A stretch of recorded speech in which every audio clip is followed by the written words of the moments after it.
आजिर एई कहानी को सुनिबा परे गोटिए दिन रे केते थर हस्तमैथुन करिबा उचित ताहा आपण जानि परिबे।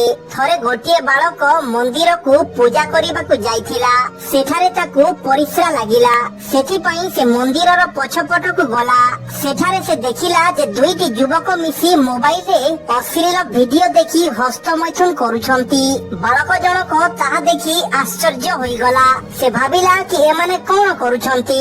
तापर हस्तमैथुन करुथिबा युवक माने कहिले कि ए भाई आम पाखकु आ। तापर बालक जनक तांको पाखकु गला। सेही युवक माने ताकू मिठा खाइबा को देले। आउ कहिले कि देख भाई तू एई कथा काहाको कहिबनी। आमे तते आहुरी मिठा खाइबा को देबु।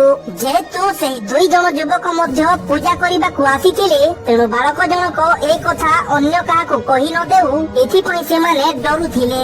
तापर से माने मोबाइल रे कॉमेडी वीडियो लगेई बालक को देखिबा पई देले।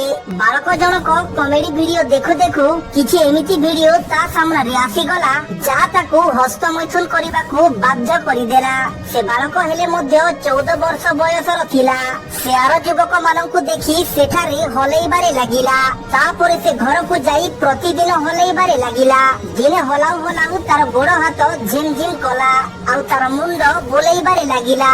से दिन ताकू अनुभव हेला कि एमिति हलेइबा द्वारा मु केउ दिन मरि जीबी एइटा जानि भी पारिबिनी। एमिति दिन रे कोन वर्ष को थोरे मध्य हलेइबी नाही। जदि एमिति बीर्य रक्षा करिबी तेबे मु क्लास रे टॉपर होई मो मार सोना पुआ पलटि जीबी।